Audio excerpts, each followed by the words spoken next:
aprende as qualificadoras, a gente aprende que tem qualificadora objetiva, de meio, de modo, e subjetiva, motivo fútil, motivo torpe, etc.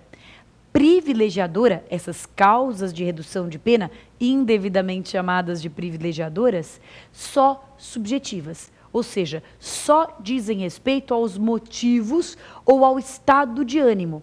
Não tem meio e modo privilegiadores, entende? Só tem motivos privilegiadores. Não tem nenhuma privilegiadora dizendo matar alguém de um meio super legal, matar alguém com um modo super leal. Isso não existe.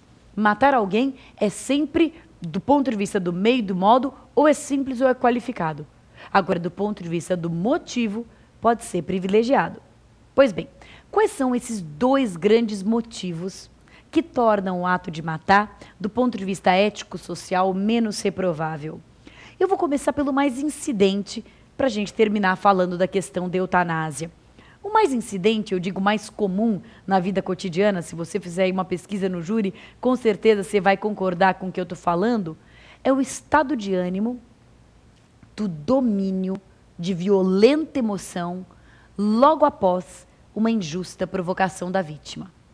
Então veja bem que eu tenho uma série de circunstâncias que eu vou ter que apresentar aos jurados e vão ter que estar todas comprovadas para acontecer em meu nome o privilégio.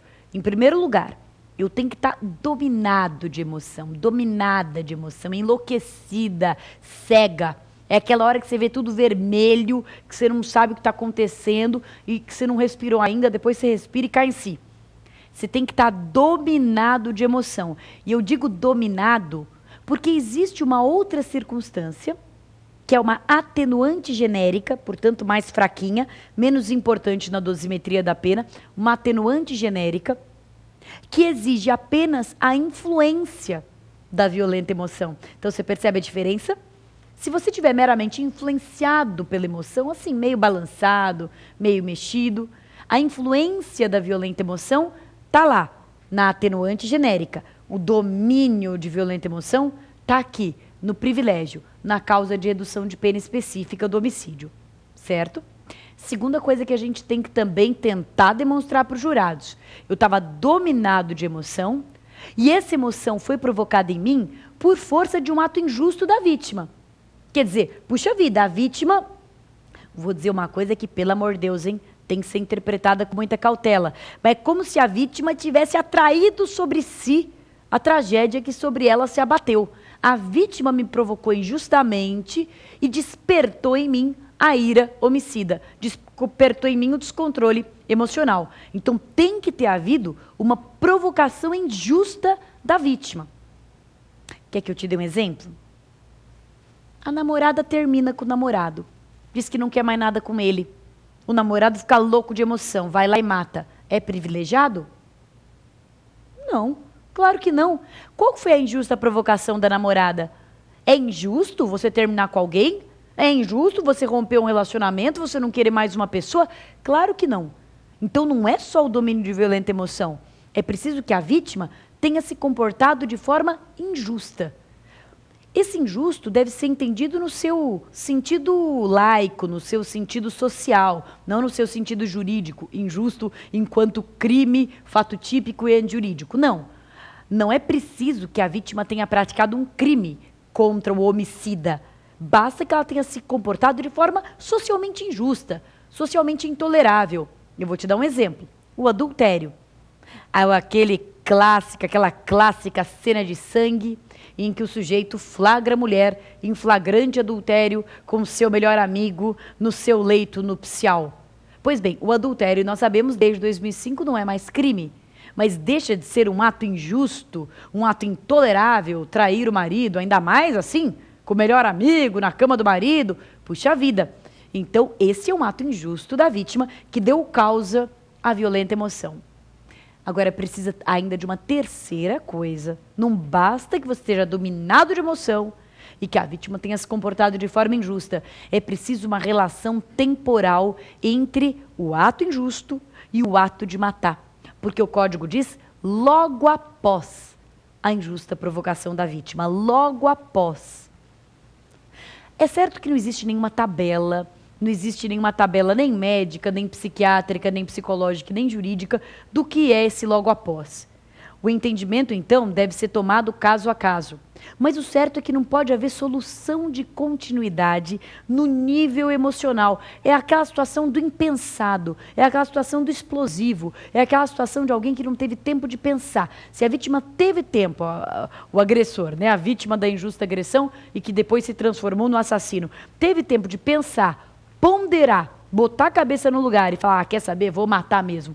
Aí já está rompido um nexo do privilégio. Pode existir atenuante genérica, veja que interessante. Porque a atenuante genérica não exige esse requisito temporal. Para atenuante genérica, basta que eu esteja sob influência da violenta emoção provocada por um ato injusto da vítima. Mas não tem esse logo após. Para o privilégio tem o logo após. Certo? Então, esta primeira privilegiadora, nós matamos, estudamos tudo. Próxima. A próxima, a segunda, é por relevante valor social ou moral. Então, primeira, domínio de violenta emoção, matamos. Segunda, relevante valor social ou moral. Bom, essa questão é que nela se insere a eutanásia. Um exemplo de relevante valor social, os exemplos, de modo geral, sempre foram meio escabrosos, meio pitorescos. O sujeito que mata o traidor da pátria, o sujeito que mata o ditador que assume o poder, o sujeito que mata o espião que vende segredos de guerra do Brasil para o país vizinho. Então, os exemplos de relevante valor social, honestamente, não são lá muito interessantes do ponto de vista da vida prática, né? Relevante valor social, aquele bem para a coletividade. Mas o relevante valor moral, esse tem o caso prático, hoje, a meu ver, mais interessante que se discute na agenda jurídica. Porque um exemplo de relevante valor moral sempre foi o homicídio piedoso, a eutanásia. Então, imagina que eu mato um doente terminal que não tem mais nenhuma possibilidade de cura, que sofre de dores atrozes, e para liberá-lo do sofrimento, para lhe dar uma morte digna, eu antecipo a sua morte, eu mato esse doente. Sem dúvida eu matei, e isso não é permitido no Brasil, mas foi por relevante valor moral. Né? Foi por um valor de piedade, foi por um valor de compaixão, foi por um valor de querer libertar alguém do sofrimento. Agora, a eutanásia não é permitida no Brasil. Acontece que recentemente tem havido uma grande boataria a respeito de uma resolução do Conselho Federal de Medicina. Então nós vamos falar um pouquinho dela, aí enriquecendo se você tiver que fazer uma prova dissertativa ou até o teu conhecimento, porque eu vejo muita gente na sociedade falar besteira a respeito desse tema, então é até legal você conhecer para depois falar para os teus familiares, para teus colegas e etc. Existem 3 conceitos muito diferentes, embora próximos. O primeiro conceito é o conceito de eutanásia. A eutanásia significa abreviar a vida, antecipar a morte, abreviar a vida. Abreviar a vida por razões de piedade. A eutanásia é isso, porque senão vai ser homicídio simples, né? Eutanásia é abreviar a vida de alguém que tenha uma condição de doença incurável, grave, e para liberar essa pessoa do sofrimento, eu antecipo a sua morte. A eutanásia pode ser feita de 2 formas. Ela pode ser feita ativamente, eu vou lá e dou uma injeção, a pessoa morre. Ela pode ser feita passivamente, eu paro de artificialmente manter a vida dessa pessoa. Eu desligo os aparelhos, por exemplo, desligo os aparelhos. As 2 coisas são eutanásia. Eu estou encurtando a vida da pessoa. A vida da pessoa ia continuar, mas ia continuar numa condição que a pessoa não queria mais, muito ruim. Eu encurto essa vida, ou ativamente.